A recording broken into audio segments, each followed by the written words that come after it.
이사야 5장 8절의 말씀부터는요, 사람들이 저지르는 그 어리석고 악한 이야기를 합니다.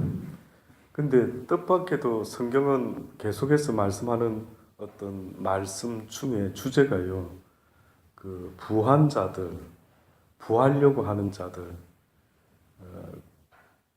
그는 우리가 너무나 일상이고 누구든 좀 업그레이드 하려고 애를 쓰고 돈을 벌고 살아가는데, 뜻밖에도 성경은 그 모습을요 계속해서 지적을 하는 게 있습니다. 그 중에 하나가 바로 오늘 가옥에 가옥을 연하며 전토에 전토를 더하여 빈틈이 없도록 하고 이 땅 가운데서 홀로 거하려는 그들은 화가 있다 그랬습니다. 가옥에 가옥을 연하고 전토에 전토를 더한다는 이 뜻은요, 계속해서 재물을 넓혀가는 걸 이야기합니다. 계속해서 땅도 사고 계속해서 뭘 더 넓히고 해서 홀로, 여기 보니까 뜻밖에도 뭐 더불어 살아가는 세상인데 홀로 거하려는 그들은 화가 있다. 그 뜻은요, 자기 혼자 잘 먹고 잘 살려고 하는 우리의 이 마음을 이야기하고 있는 겁니다. 하나님은 나 혼자 잘 먹고 잘 살아라는 것을 우리에게 가르쳐 주시는 분이 아니고요, 네가 오히려 희생해서라도 주변의 사람들을 유익되게 하고 가난한 자들을 돌아보고 함께 더불어 살아가라라고 그렇게 말을 하고 있죠. 어떤 사람들은 사람한테 상처를 받아서, 목사님 사람들이 좀 부담스럽습니다, 모르는 사람 만나는 게 부담스럽습니다, 좀 그렇습니다, 이런 분들이 있더라고요. 사람 때문에 시험을 받을 수도 있겠지만은요, 결국은 사람을 통해서 또 위로도 받는다라는 사실을 한번 생각해 보셔야 됩니다. 힘든 일이 생겼어요. 굉장히 지금 마음이 다운되고 있습니다. 근데 그냥 혼자 이렇게 만약에 있는다 하면은요, 어떨까요? 그게 꽤나 오래 갈 수 있습니다. 그렇죠? 근데 그래도 한 번씩 커피라도 하는 이웃이 있고 교우가 있어서요, 막 이렇게 다운되고 있을 때 만나가지고 그래도 커피 한잔 하고 식사 한번 하고, 그럼 또 어떻게 해요? 방금까지 막 죽을 것 같은 심정이 또 어떤 좀 프레시한 느낌을 다시 한번 느끼면서 또 힘을 내려고 하는, 이것이 어떻게 보면 하나님이 우리에게 말씀을 해주고 계시는 이야기입니다. 그래서 사람은 홀로 사는 게 아니고요, 사람 인자가 이렇게 써져 있는 것처럼 서로 사람들이 의지하면서 그렇게 살아가는 것. 그리고 인간할 때 간자, 사이간, 한자 아시죠? 인간과 인간들이 그 사이에서 서로서로 도우며 살아가는 것. 이게 아마 어떻게 보면 한자의 인간이라는 의미가 있지 않는가 하는 생각이 듭니다. 만군의 여호와께서 내 귀에 말씀하시되 정령이 허다한 가옥이 황폐하리니 크고 아름다울지라도 거할 자가 없을 것이라.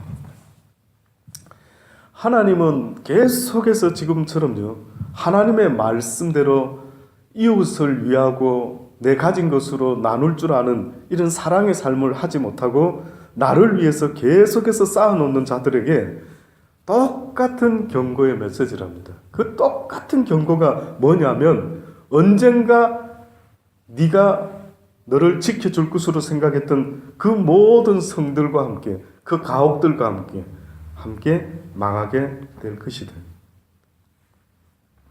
대표적으로 신약 성경에 보면은요, 한 부자가 있었죠.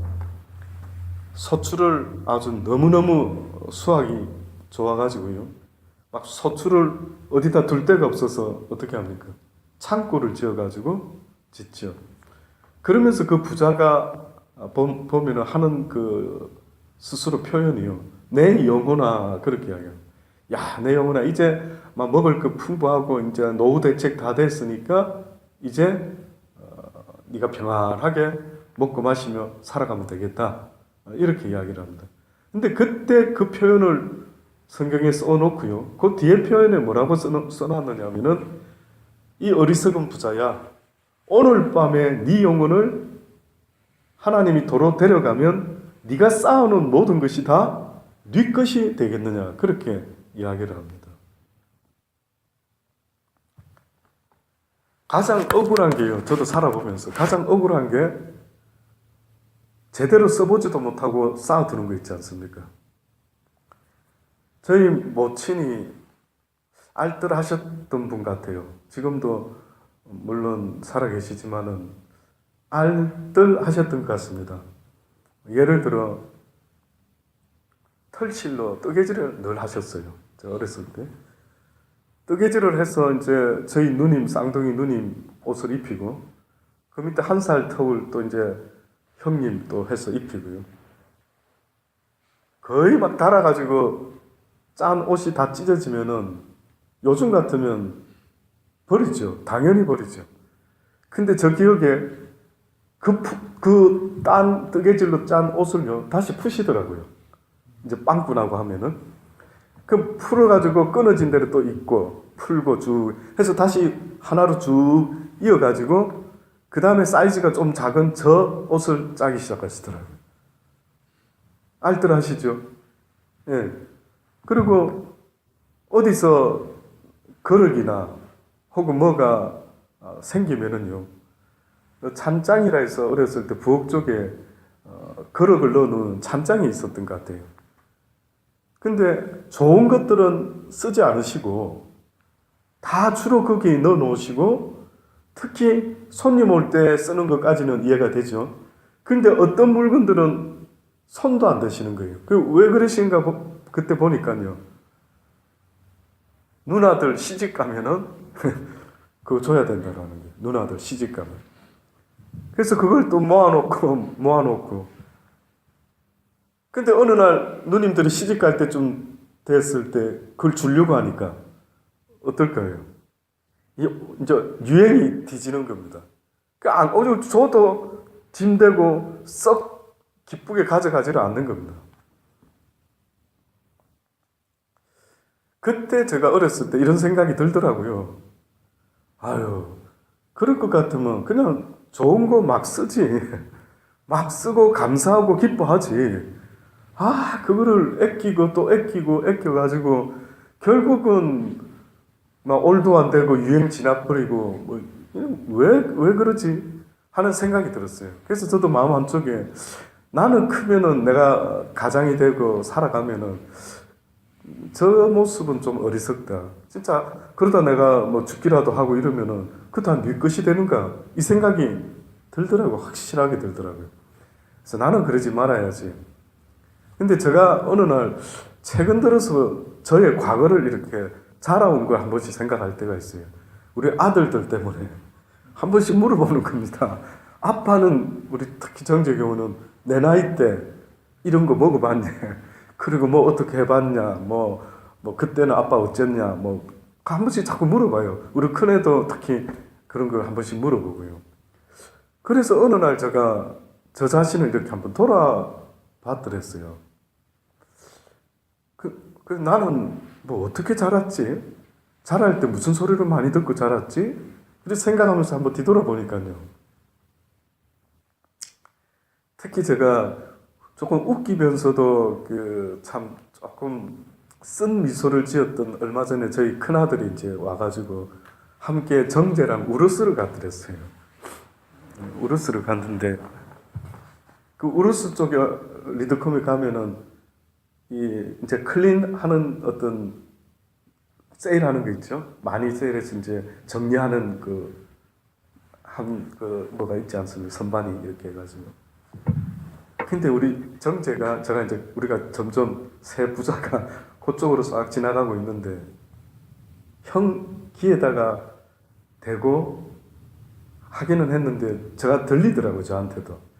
그 무슨 소리를 형 귀에다 대냐면 이러는 겁니다.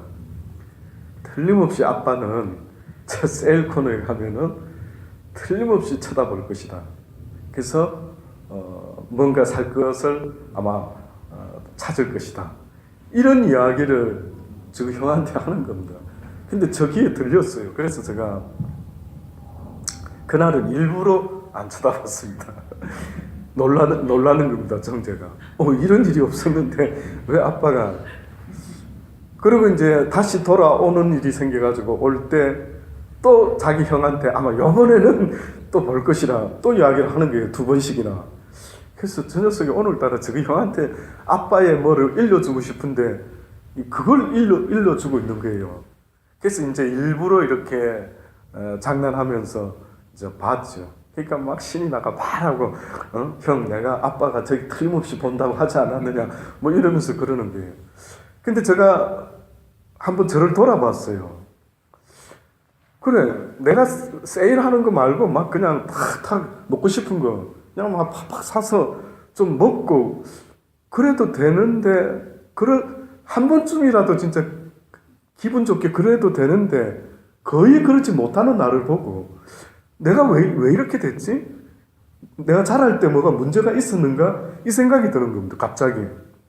좀 그 막내 아들의 모습 속에 아빠는 늘 이렇게 세일하는 거를 사고 특히 큰아들, 둘째 아들은 자랄 때 막 원체 셀베이션에 많이 가서 세컨핸드를 사줬기 때문에 걔네들은 셀베이션 쉘자만 이야기해도 막 놀리고 아빠를 놀리고 아빠 절대 안 갑니다 하고 나는 돈 벌어서 막 필요한 거를 사겠대.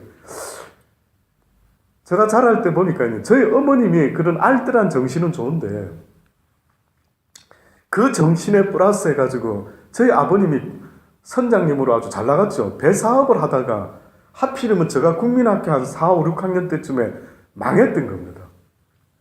망해가지고 어린 제가 자랄 때에 빚쟁이들이 와가지고요. 혹시 그런 경험 해보셨습니까? 드라마는 보셨죠? 딱지가 다 붙는 겁니다. 근데 하필이면 그때 저 나이가 5학년, 6학년 때였던 것 같아요. 아버님은 어디로 가 계시고 안 보이고 어머니 혼자서 막 빛을 받으러 온 사람들과의 실경이 하면서 우시는 모습을 보고 막 그 일기장에 보니까 써놨더라고요. 돈 두고 보자. 돈을 꼭 벌어야 되겠다. 뭐 이 어린 마음에 얼마나 상처가 돼. 그러니까 그 이후로부터 제가 이렇게 지나고 보니까 저 자신을 위해서 투자하는 일이 거의 없었던 것 같아요. 알게 모르게. 심지어는 전도사 사례비가 한국에서 얼마나 된다고 그 사례비를 저 개인 어카운트를 가져보지를 못하고 사례비를 받을 때부터 결혼할 때까지 전부 다 살림에 보태 쓰시라고 다 드렸던 거예요. 호주 오기 전에 교회 일을 열심히 하다 보니 어느 집사님이 사업하시는 집사님이 프라이드 조그마한 차를 하나 새 차를 뽑아서 전도사님 멀리서 오는데 이거 운전면허증 따셔서 타시라고 세상에 차를 선물까지 줬어요.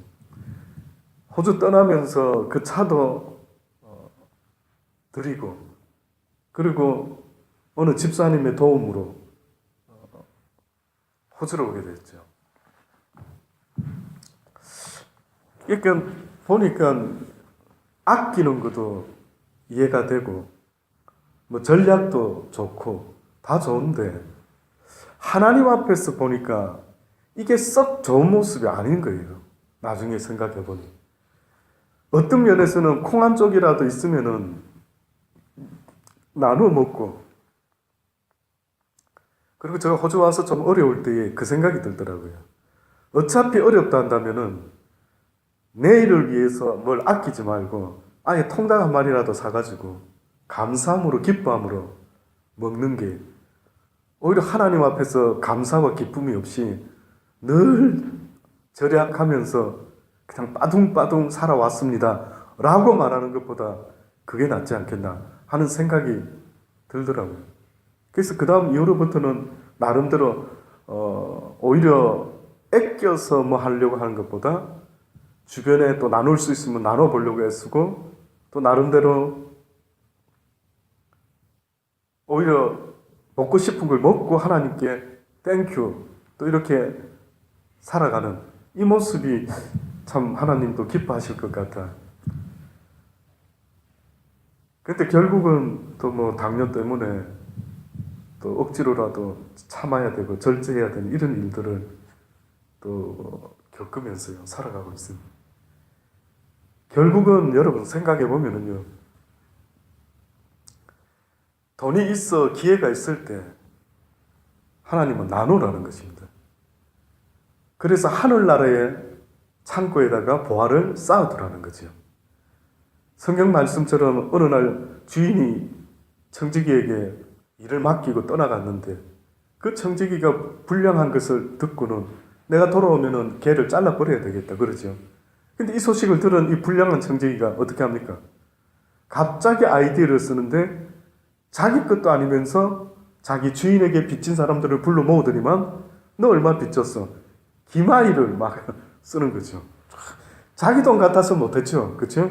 내 돈이 아니니까 에이 내가 이 직책에 있을 때 잘리면은 내가 힘도 없고 한데 그냥 인심이나 팍 써가지고 내가 잘리면은 나한테 좀 은혜를 입은 사람들이 좀 나를 돌아보지 않을까. 자, 이 생각으로 했어요. 그 발단은 그럴 수 있었던 이 불량한 청지기는 이런 놀라운 일을 계획할 수 있었던 것은 그 재물이 자기 거다 아니다. 자기 게 아니기 때문에 그런 게 나온 거예요. 그렇죠? 그러니 하나님이 지금 우리에게 뭘 말씀하냐면 너희에게 있는 재물이나 힘이나 능력이나 모든 것들 그게 다 누구 거라고요? 너희 것이 아니다. 하나님의 것이라고요. 모든 힘과 능력과 모든 것들은 다 주께로부터 공급이 되고 주께로부터 나오는 것이네. 네 것이 아니라는 겁니다. 그러니까 하나님은 우리한테 노티스를 주는 거죠. 지금 네가 갖고 있어도 그건 네 거 아니다. 필요로 하는 것이 눈에 띄면은 나의 이름으로 선을 베풀어라. 선한 사마리아인 같이 살아야 된다. 깍쟁이 노릇, 아주 짠돌이 노릇. 뭐 나도 내일 먹고 살아야지. 이거는 안 된다는 거예요. 결국은 우리 크리스찬들은요, 노후 대책이라는 개념이 사실은 없어야 된다라는 걸 말씀하고 있어요.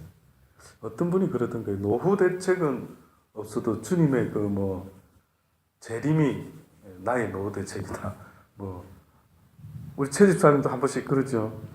목사님 그때쯤 주님 오실 겁니다. 예. 그러니까 내 노후 대책은 주의 재림이다. 주님 오시면 다 꽝이다. 쌓아놓고 어쩌고 노후 대책 했다가 우리 주님만 오셨다 하면은 모든 사람. 그러니까 결국은 주님 오신다라는 만약에 소식을 누군가가 전해줬을 때, 와, 굿뉴스구나. 이럴 수 있는 사람과 없는 사람은 확연히 차이가 나죠. 굿뉴스다라는 사람은 이 땅에 내 것으로, 내 소유로 남겨놓은 것이 별로 없는 사람은요, 와우, 드디어 오셨구나. 이러죠. 근데 여기서 쌓아놓은 게 꽤나 있으면 부담스럽습니다. 잠깐만, 나 이거 좀 쓰고 가야 되는데. 나 이거 할 게 있는데, 계획이 있는데. 그래서 그런지 하나님은 지금 계속해서 오늘도 이사야 선지자를 통해서 뭐랍니까? 가옥에 가옥을 연하고 전토에 전토를 연하여 빈틈없도록 하고 계속해서 여러 가지 땅을 넓히고 주택을 사고 부자 되려고 애쓰는 그들에게 뭐라고 합니까? 홀로 거하려는 그들에게 화가 있게 된다라고. 열흘가리 포도원에 겨우 포도주 한 바트가 나겠고 한 호멜지기에는 간신히 한 에바가 나리라. 열흘가리 포도원에 한 1만 평 정도 된답니다. 1만 평 정도. 이 1만 평 되는 곳에서 포도주를 만들었더니만 한 22리터 정도 그렇게밖에는 나오지 못했다. 그 소득이 어마어마하게 적다라는 걸 이야기하죠. 아침에 일찍이 일어나 독주를 따라가며 밤이 깊도록 머물러 포도주에 취하는 그들은 화 있을진저. 결국은 하나님의 성령의 말씀에 취하여 살아가는 복된 삶이 있는 반면에 하나님께 취하지 못하고요, 세상의 독주를 따라가며 밤이 깊도록 머물러 포도주에 취하는 자. 제가 종교음악을 먼저 했죠. 고신에서 종교음악을 먼저 했는데 그때 신학생 친구들하고 그 송도라는 거 부산에 학교가 있었거든요. 그 송도 밑에 가면은 바닷가 아주 분위기 있는 그 동네에 포장마차들이 쭉 있습니다. 근데 여러분 생각할 때 신학도들은 술을 할까요, 안 할까요? 신학생들은 당연히 우리가 상식적으로 보면 술을 안 해야 되죠. 그런데 아예 대놓고 야, 주를 알기 위해서는 주를 배워야 된다. 뭐 이러면서 설득해가지고요, 꼬셔가지고 내려가서 한 꼬부씩들 하는 그런 신학도들이 있었더랬습니다. 저 생각에도 저도 예수님을 안 믿었으면 이 살기가 때로는 힘들고 짜증나고 뿌린 대로 거두지 못하는 이 세상, 가시와 엉겅퀴가 나는 세상, 아마 술로 위로를 삼고 술로 그래도 좀 잊어보려고 애를 쓰고 하지 않았을까. 그래서 저는 어느 순간에 그 술 마시는 사람을 그렇게 막 정죄하고 저 지옥 갈 거야 이러지는 않습니다. 저 개인적으로. 오히려 그래, 주를 알았다면 저 주는 안 할 텐데 그 주를 알지 못하니까 저 주라도 계속 저렇게 마시는 저들의 심정은 오죽하겠는가 하는 생각이 드는 겁니다. 그들이 보세요. 그들의 삶이, 지금 이사야가 말하는 이 삶이요, 현재도 똑같습니다. 그들이 연회에는 수금과 비파와 소고와 저와 포도주를 갖추었어도 여호와의 행하심을 관심치 아니하며 그의 손으로 하신 일을 생각지 아니합니다. 한마디로 하나님에게는 관심이 없고 먹고 마시는 일에만 관심을 갖는 겁니다. 언젠가도 말씀드린 것처럼 잊지 마세요. 노아 시대의 사람들이요, 뭘 잘못했길래 홍수로 하나도 남김없이 다 하나님의 심판을 받아야 됐을까? 아무리 뒤져봐도 그들이 경건하지 않대요. 그럼 뭐가 경건 안 하는가 싶어서 또 뒤져봐도, 성경을 또 뒤져봐도요, 한번 여러분도 찾아보세요. 뭐 이웃거리가 있는지 찾아. 딱 그 말밖에 없죠. 시집가고 장가가고 집 짓고 그냥 열심히 어떻게 보면 사는 것밖에 없었어요. 근데 성경은 그런 삶을 갖다가 경건의 삶이 아니라 아주 이기심과 욕심과 욕망이 많은 그런 삶이라고, 오히려 경건은 고아와 과부와 나그네를 돌아보는 거라고.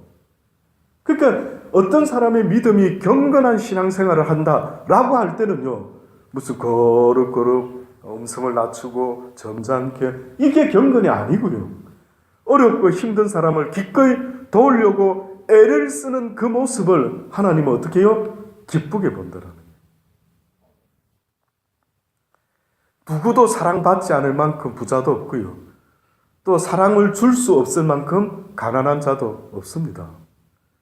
저는 사랑하는 여러분이요, 하나님께 꾸이게 하는 믿음의 삶을 사시기를 주의 이름으로 축원합니다. 꾸이게 하는 거예요. 꾸이게. 주의 이름으로, 나도 어렵지만은 어떤 어려운 사람을 주님이 만나게 하셨다는 테스트 아니겠어요? 그러면 나도 어려울 때 누군가가 도움을 주면은 너무 고맙고 기쁘죠. 감사하죠. 마찬가지로 누군가도 그렇단 말이죠. 그러니까 하나님이 나한테 선을 베풀 찬스를 아무나한테 주는 게 아닙니다. 한번 돌이켜보세요. 내가 살면서요, 요 때는 내가 진짜 딱 커피 한 잔 사줬어야 된다, 이런 날이 몇 날 됩니까? 네, 그냥 가족 만나고 일하고 그 말고 살면서 어떤 찬스, 어머, 요거는 내가 선을 베풀어야겠다. 사실 어제 제가 감기가 갑자기 심하게 들어오더라고요. 밤 새벽에 또 깨서 잠을 못 자고, 그래서 어쨌든 엎치락뒤치락 애를 쓰고, 해필이면 꼭 늘 보면은 힘들 때 일이 또 더 많고요. 근데 저는 오늘 20여 년 만에 태어나서 20여 년 만에 오늘 어디 예본이라고 하는 음악 거기 학교에 성악을 가르쳐주고 왔어요. 그 신기한 게, 제가 그분에게 연락하고, 그분이 옛날에 웨슬리에서 뮤직 미니스트리를 공부할 때 같이 잠깐 했었거든요. 근데 그분이 어떻게 다시 연락을 해서 아는 목사님하고 이렇게 같이 만났더랬습니다. 근데 저보고 갑자기 이야기하다가 안부 나누다가, 목사님 아직도 그 음악, 성악, 발성을 다 기억하느냐 이거죠. 잘 가르칠 수 있느냐고. 그래서 내가 살면서 젊은 청년 때 정말 온 힘과 뜻을 다해서 열심히 했던 일 중에 하나가 성악이었거든요. 신학은 저 같은 사람이 감히 신학을 한다라는 건 이건 좀 아니다. 그래서 저는 신학의 뜻이 없었어요. 하나님에 대해서 누구보다도 할 말은 많았지만 감히 신학을 하겠다는 생각은 없었어요. 그래서 성악을 하면서 주님 이 땅에 오실 때에 온 세상 사람을 대표해서 특송을 한번 하겠습니다. 이 결심을 했죠. 그래서 대학 4년을 졸업하면서요, 미팅 한번 못 해봤습니다. 미팅 한번. 미팅했으면 막 많은 처자들이 저를 따라왔을 텐데, 미팅도 한번 못 하고요, 머리 장발로 해가지고, 그 다음에 저희 형님이 헌병대 그 야전복, 미군 야전복 아시죠? 다 에리가 주고 있는, 이렇게 돼 있는데, 그때 멋져 보였던 거는 그 칼라가 세워져 있던 거. 그 야전복을 그 당시 때, 저희 때 아주 멋있어 보이고, 어머, 나 저거 어디서 구하지? 그게 바로 그 미군 야전복을 까맣게 물들인 거 있지 않습니까? 그거는 진짜 꼭 한번 입어봤으면 하는. 뭐라 말씀드려야 되죠? 이 시대에 무슨 브랜드, 뭐, 얼마나 메이크가 뭐가 좋은지는 모르겠는데, 야, 저 옷 괜찮다. 저거 한번 입어봐. 이런 로망이 정말 있을 정도로 저도 그랬어요. 근데 마침 저희 형님이 군에서 헌병대에 있다가 제대를 하면서 그 야전복 하나를 갖고 온 겁니다. 그래서 형 이거 놔줘. 이래가지고 그거를 까맣게 물을 들여가 대학교 다닐 때 정말 연습실에서요. 돌을 닦듯이 혼자 앉아가 얼마나 성악 연습을 했는지 모릅니다. 야, 그렇게 열심히, 지금도 돌이켜봐도 후회 없이 한 것 같아요. 연습실에, 뭐 또 혼자 이런, 하고, 하여튼 혼자 틈만 있으면 저 기억에 반성, 하고 뭐 내고 이러고, 아마 옆에 사람들이 봤어. 저 뭐야? 이렇게 아마 할 정도로 했죠. 그렇게 하다가 여기 와서 또 노래를 배우고, 높은 하이 C가 났는데, 여기서 오페라 컴퍼니에서 일하는 저희 여자 가수 교수님이 계셨어요. 팬텀 오브 더 오페라에서 노 가수, 여자 가수 역할을 맡았던 분인데, 그분이 이 오페라 하우스에서, 컴퍼니에서 근무를 하시면서 이렇게 후배들을 키우고, 그때 웨슬리 신학교에도 강의를 나오고 그랬었어요. 마침 그분에게 배우는데요, 그 높은 하이시가 안 나다가 드디어 터진 겁니다. 와! 하고 소리가 큰 하니까 교수님이 막, 영월이 시험 치라고, 오디션 보자. 그분이 막 노래를 쫙 곡을 다 준비해가지고 저한테 막 열정을 쏟고 막 노래를 하고 했죠. 그렇게 준비해서 진짜 딱 시험 날짜, 정형 날짜를 이제 다가오니 딱 이제 그 날짜에 시험만 쳐버리면은 막 본인이 그 관여하는 분이기 때문에 거의 따놓은 당상이죠. 했는데 세상에 그때쯤 해가지고 새벽마다 하나님이 깨우시는 겁니다. 그래서 새벽마다 그때 왜 그렇게 그런 시간을 만드셨는지, 그래서 새벽에 할 일이 없어가 그 당시 때 기도를 하면서 또 어떤 사람을 만나면은 인사가 오랜만에 만나면 아유 전도사님 언제 안수 받으시고 언제 개척하십니까? 이 이야기를 계속 듣게 하는 거예요. 결국은 두 길을 딱 제시하는 거예요. 하나는 오페라 가수가 될 것이냐, 아니면 개척교회 전도사가 될 것이냐. 여러분 같으면 뭐 하시겠습니까? 그래서 제가 갈등을 조금 하다가 그래도 하나님이 뭘 하신다면 이 길을 가야지 하고 제가 교수님한테 이야기를 했죠. 했더니만은 야, 그 교수님이요, 저를 설득을 하시는데 뭐라고 하시냐면, 나도 크리스찬이다. 나도 오페라 컴퍼니의 평생을 신앙인으로서 그들과 함께 살아왔다. 그들에게 넌 크리스찬들이 거기 많다. 근데 크리스찬이란 삶은 어두운 가운데 빛이 아니냐. 지금 네가 하려고 하는 것은 물론 이해가 되는데, 그런 목회도 교회 개척도 좋지만 이런 오페라 가수가 되었어라도 하나님의 영광을 나타낼 수 있는 것 괜찮지 않느냐, 그런 이야기를 하는 겁니다. 결국은 죄송하다 하고요. 이 길을 택했죠. 오늘 그 포기했던 그 길, 또 갑자기 그런 이야기를 듣고 가서 이제 교제를 하면서 보니까요, 오신 학생들이 태반이 50 중반이 넘어서는 거예요. 어느 교회 사모님도 계시고 보니까 음악에 대한 열정이 대단하신 거예요. 근데 그 사모님이 대표적으로 이런 표현을 쓰시더라고요. 그리고 그 옆에 있는 어느 집사님도 한 분. 이 나이 되도록 내가 이렇게 찬양을 하려고 하는 것은 이제는 애들 다 키워놓고 특별히 내가 하나님을 위해서 뭘 할 수 있는 게 별로 없는 것 같아서 선교지에 가면 찬양을 하고 싶더라고요.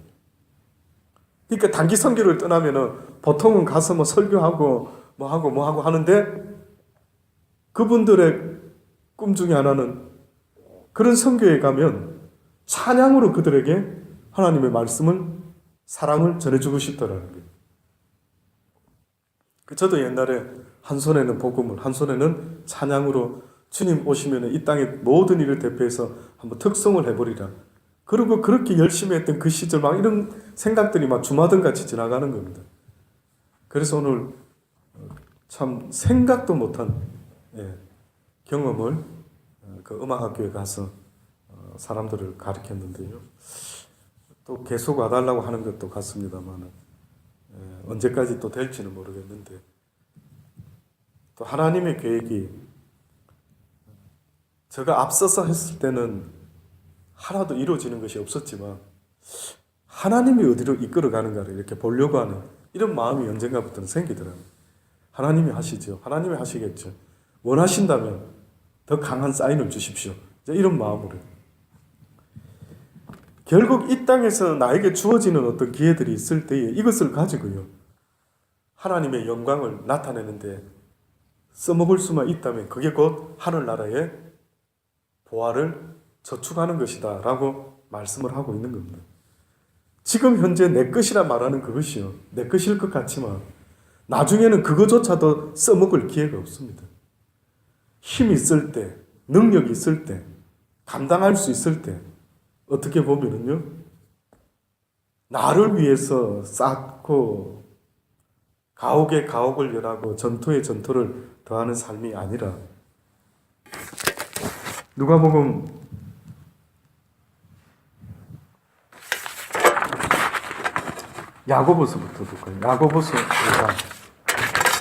5장 1절에 보면은 1절로부터 보면은요. 들으라 부한자들아 너에게 임할 고생을 인하여 울고 통곡하라. 여기서 들으라 부한자들아 말 그대로 부한자를 말합니다. 부자가 하늘나라 가는 것이 약대가 바늘기로 들어가는 것보다 어렵다 했죠. 왜 그럴까요? 조금 전에도 말씀드린 대로 재물을 모으려는 사람이나 재물을 쌓아두려고 하는 사람이나요. 공이 그것은 그와 무슨 관계가 있느냐면 그것을 의지하는 마음을 갖게 되는 겁니다. 돈이 없으면 불안하지만 있으면 든든하다. 이거는 곧 하나님이 그 자리에 있어야 되는데 이 재물이 계속해서 그 역할을 대신하는 겁니다. 성경에 그래서 부자, 이것은 어떤 의미가 우리에게 있느냐면 자칫하면 하나님 자리를 대신하는 것이 되기 때문에 들으라 부한 자들아 너희에게 임할 고생을 인하여 울고 통곡하라. 너희 재물은 어떻고요? 썩었고 너희 옷은 어떻게 해요? 좀 먹었대. 부한 자들에게 하나님을 의지 않고 세상 것을 의지한 자에게 결론은 이미 정해졌다고 자꾸 말씀합니다. 너희 금과 은은 녹이 쓸었으니 이 녹이 너희에게 뭐가 된다고요? 증거가 된다. 여기 금과 은이 녹이 쓸었다라고 하는 것은 왜 녹이 쓸었죠? 금과 은이? 한마디로 쌓아놓기만 했다라는 거예요. 예. 필요한 곳에 쓰지 않고 쌓아만 놓다 보니까 그게 좀녹이 들었다라고 말하고 있습니다. 이것이 증거란, 그러니까 뜻밖에도 이 시대에 어떻게 보면은 통장에 네가 돈을 계속해서 엄청나게 쌓았구나. 그리고 주변에 가난하고 어려운 사람들 돌아보지도 않았다. 라고 한다면은 그 쌓아놓은 것이 바로 그 증거가 되겠죠. 저도 주는 거는 좋아합니다. 근데 어느 날 결혼해서 살다 보니까 저와 함께 사는 사람이 주는 걸 좀 지나친 겁니다. 어느 때는. 골드코스트에서 이 부모님께도 형제들한테도 이야기 안 했던 거죠. 집을 정리하고 그 조금 남은 걸 가지고 다시 또 집을 얻으려면 뭘 어떻게 해야 되는데, 거기서 어떤 어려운 사람을 만나가지고 세상에 통도 크게요. 부모 형제들한테도 해보지 않은 그런 액수를 일부는 주고 또 더 필요하다고 좀 도와달라 해가지고 그 따블을 갖다가 빌려줬더랬죠. 결국은 사람도 잃고 연락도 잘 안 하고 이러고 말았던 적이 있었습니다. 저는 가능한 한 이성적으로 해보려고 하고요. 또 우리 사모는 또 화끈하게 그렇게 막 마음이 있다. 근데 없는 것보다는 제가 인정합니다. 누가 자기 재물이 안 아까운 사람이 있겠습니까? 그래도 기꺼이 베풀려고 하는 그런 아내, 이 객관적으로 봐도 그렇게 하나님 보시기에는 뭐 싫어하지는 않으실 것 같다 하는 생각이 들더라고요. 말세에 재물을 쌓았다라는 겁니다. 보라, 너희 밭에 추수한 품꾼에게 주지 아니한 싹이 소리를 지른대. 그 어떻게 돈을 모았다라는 것입니까? 악하게 돈을 모은 겁니다.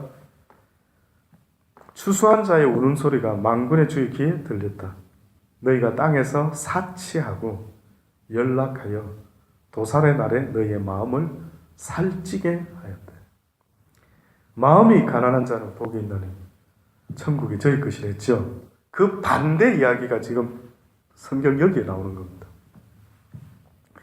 성경에 하나님이 기뻐하는 사람의 마음이 가난해야 됩니다.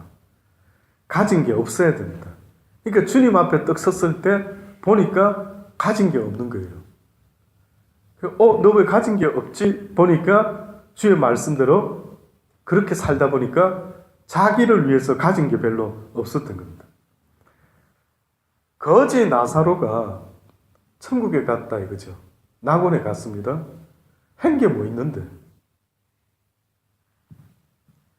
거지 나사로가 거지로 살다가 거지로 죽었다. 그러면 이 사람의 마음은 가난할까요? 살쪄 있을까요? 마음이 가난한 겁니다. 그러면 마음이 살쪄 있다면 어떤 상황일까요?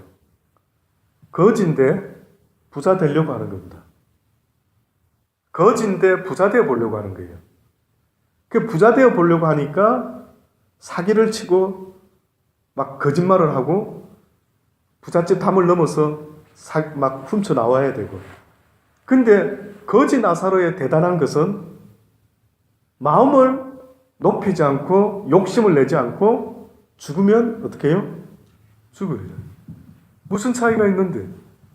에스더가 죽으면 죽으리라 했던 거와 거지 나사로가 대문 앞에서 굶어 죽으면 죽으리라. 저는 솔직히 거지 나사로에게 한 표 더 위대하다. 더 대단하다. 물론 에스더도 대단하죠. 막 죽으면 죽으리라.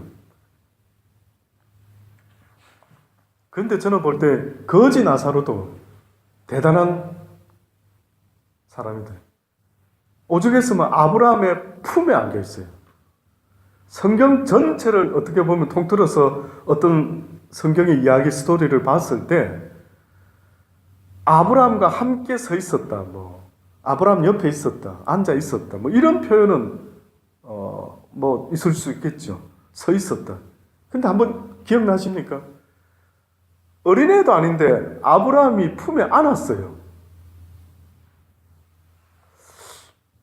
이 베이비 안듯이 뭐가 그렇게 사랑스러운가? 사랑스러운 모양이에요.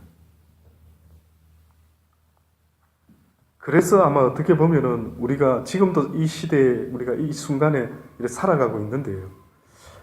뭔가 우리는 업그레이드 시키려고 대단해 보이려고 뭔가 가져보려고 이러지만 오히려 하나님은 전혀 그러지 않으면서도 오히려 하나님의 말씀을 지키며 잠잠히 서서 주님을 바라볼 수 있는 그 믿음의 사람을요. 그 한 사람이 어떻게 보면 없다라고 말하고 있지 않는 거예요. 그래서 저는 많은 사람들이 거지 나사로를 좋게 설교하는 걸 한 번도 들어본 적도 없고 왜 천국 갔는지를 설명해 주는 것도 저도 지금까지 살면서도 한 번도 들어본 적이 없습니다. 그래서 저는 어느 때는 기회만 있으면 이 거지 나사로 이야기를 그렇게 한번 하고 있죠. 도살의 날에 너희 마음을 살찌게 하였다. 너희가 옳은 자를 어떻게 했다고요? 정죄했다. 부자들이 옳은 자를 정죄를 했다는 겁니다. 다시 말하면 이렇게 말할 수도 있습니다. 이 세상에서 옳게 살아가려고 하면 부자 되기가 어렵죠. 쉽지 않습니다. 근데 부자가 누군가를 정죄를 했대요. 어이구 이것들이. 그럼 부자가 누구를 향해서 정죄할까요? 가난한 사람입니다. 가난한 자들. 어이 저것들 돈도 못 벌고 어이 저것들 무능해서 저것들 지은 죄가 많아서 복을 하나님이 안 주시는가 보다. 그럼 너희에게 보세요. 네가 누군가 옳은 자를 정죄했는데 그 정죄한 자를 설명하는데 그는 너희에게 대항하지 아니했고 라고 말합니다.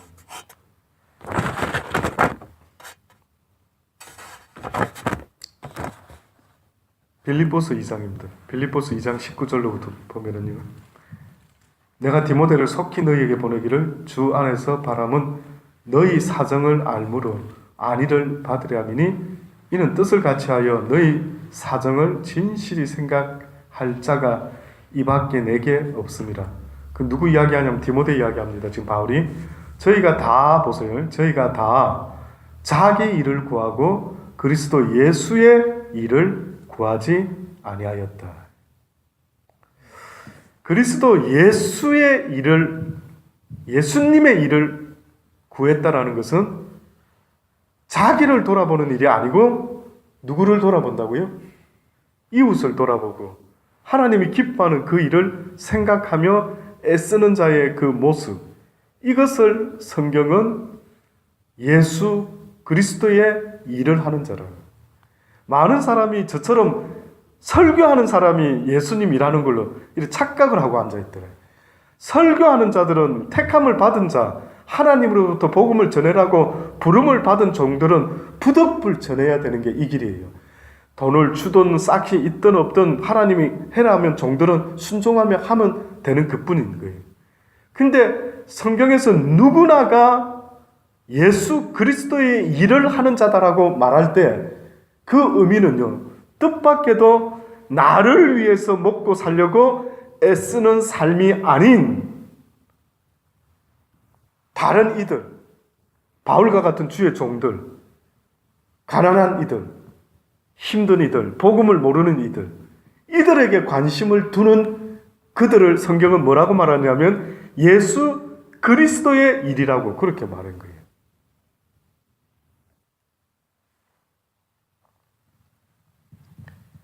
이는 뜻을 같이하여 너희 사정을 진실히 생각할 자가 이 밖에 내게 없음이라. 저희가 다 자기 일을 구하고 그리스도 예수의 일을 구하지 아니했다. 디모데의 연단을 너희가 안 하니 자식이 아비에게 함같이 나와 함께 복음을 위하여 수고하였느니라. 그러니까 바울은 디모데를 무엇과 같이 여겼냐면 자식과 같이 여겼어요. 그렇게 바울 사도를 아버지같이 옆에서 도왔던 겁니다. 그 애쓰는 아들이 꼭 하나님 앞에 믿음으로 연단받는 자의 모습과 같았다. 그리고 30절로 넘어가면요. 저가 그리스도의 일을 위하여 죽기에 이르러도 어떻게 해요? 자기 목숨을 돌아보지 아니한 것은 나를 섬기는 너희의 일에 부족함을 채우려 함이니라. 이것이 바로 하나님의 사람들이 살아야 되는 삶의 모습입니다. 결론적으로요, 누가복음 8장 14절에 있는 이 말씀 하나만 더 드리고 마치겠습니다. 누가복음 8장에 우리가 아는 것처럼 씨 뿌리는 비유가 있습니다. 씨 뿌리는 비유. 근데 특별히 씨 뿌리는 비유 중에 돌짝밭, 그 다음에 가시밭이 있었죠. 길가, 돌짝, 가시밭, 가시떨기. 여기 14절에 보면은요, 8장 14절에 보면 가시떨기에 떨어졌다는 것은 말씀을 들은 자니 지내는 중에 이생의 염려와 재리와 일락의 기운이 막혔다. 다시 말해서 말씀을 잘 들었고 새겨 듣는 것까지는 잘했대요. 그래서 가슴에 품기도 잘했대요. 아, 이렇게 살아야지 하고 아주 믿음 있는 아주 A급 크리스찬의 모습을 가졌답니다. 근데 이 사람에게 어떤 약점이 있었는데 뭐냐면 첫째는 이생에 염려가 있다라고 이야기를 합니다. 예수 믿는 사람의 베네핏이 무엇입니까? 라고 할 때 예수 믿는 사람이 믿지 않는 사람보다 돈으로 살 수 없는 베네핏이 뭘까요? 그는 바로 염려를 안 한다라는 겁니다. 세상 사람들은 자기 힘으로 벌어먹고 살고 자기 인생을 자기가 지켜보려고 이렇게 막 애를 쓰고 어떻게 하는지 모르지만 하나님을 믿는다라는 그 믿음 속에는 모든 걸 맡긴다라는 그것은 결국은 하룻밤을 잡고 내일 죽더라도 어떻게 해요? 마음 편하게 오늘 하루를 지내는 거죠. 그게 바로 믿는 자가 얻을 수 있는 베네핏입니다. 예수 믿고 뭐 돈이 생겨? 밥이 생겨? 뭐 생기는데?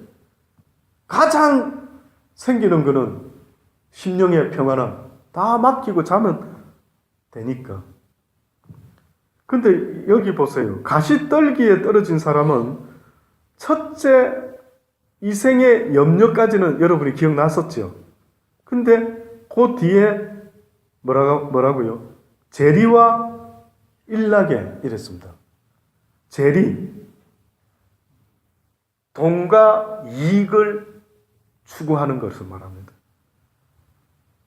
이 재리와 일락, 그냥 한순간의 쾌락, 이것 때문에 하나님의 말씀이 결실치 못하고 막혀버렸다라고 지금 그렇게 말씀을 합니다.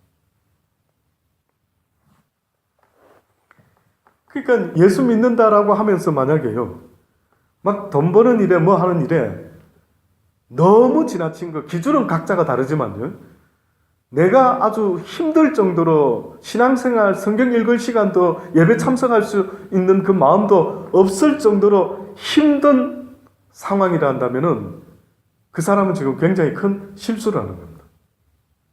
제가 아는 하나님은요, 내가 아무리 너희들과 더 많은 교제를 나누고 대화를 나누고 싶은데 너희들이 시간을 내주지 않는데, 너희들이 하루하루가 얼마나 바쁘게 보내는지 도대체 나한테 좀 대화 나눌 수 있는 그런 시간을 만들어주지 않는다라는 이런 이야기를 하시는 겁니다.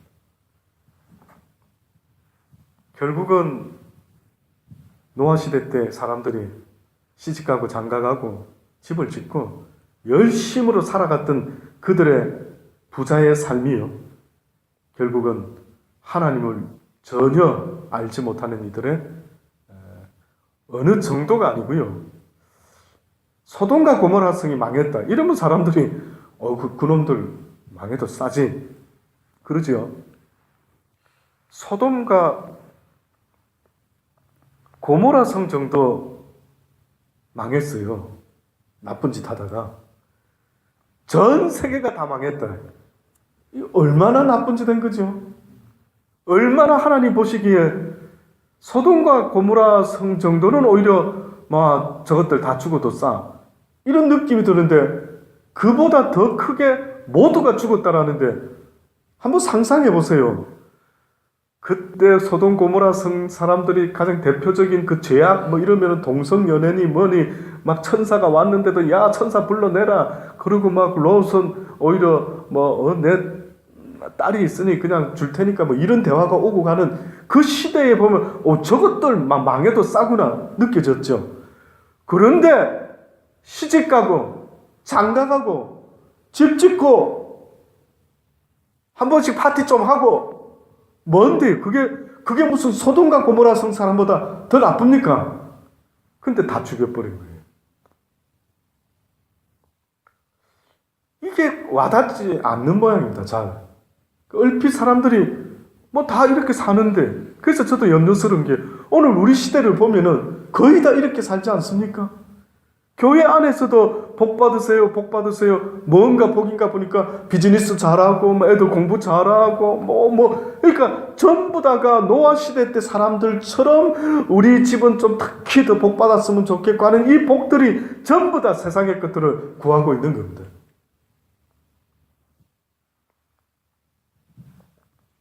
결국은 온 세상을 진멸하신 하나님.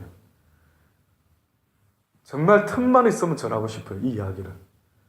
지금도 수많은 사람들이 교회를 다니면서도요, 얼마나 바쁘게 그렇게 모으고 쌓는 일에, 아마 그래서 저 같은 사람한테도 하나님이 나눔 선교회를 붙여주신 것도, 가난한 이들을 돌아봐라. 이 목사, 너도 나중에 욕심쟁이 되지 말고 가난한 이들을 늘 네 곁에 두고 억지로라도 이 나눔 선교회 맡은 바람에 억지라도 신용을 하더라도 그 가난한 이들을 잊지 말아라, 더불어 살아라 하는 일은 사인이지 않을까. 그래서 오늘 만났던 그 함께 음악을 가르쳐줬던 나이 든 학생들의 그 말 속에서 바로 그겁니다. 목사님, 선교지에 가서 다른 것보다 찬양으로 하나님께 영광 돌리고 이렇게 살다가 아버지 앞에 섰으면 좋겠다고. 왠지 찡하더라고요. 이런 분들이 있구나. 그래서 이 나이에 이렇게 음악학교에 와서 노래를 이렇게 배우고 있는 그들의 이 열정을 보고요, 나름 여러 생각을 좀 하게 되었습니다. 이곳에 있는 사랑하는 여러분들, 여러분의 삶이 저는 우리 하나님 보시기에 참으로 기뻐하는 바로 그러한 복된 믿음의 삶 되실 수 있게 되기를.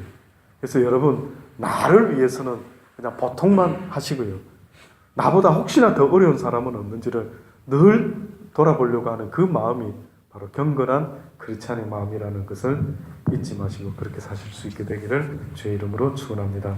기도하십니다. 좋으신 아버지 하나님, 감사합니다. 그렇습니다.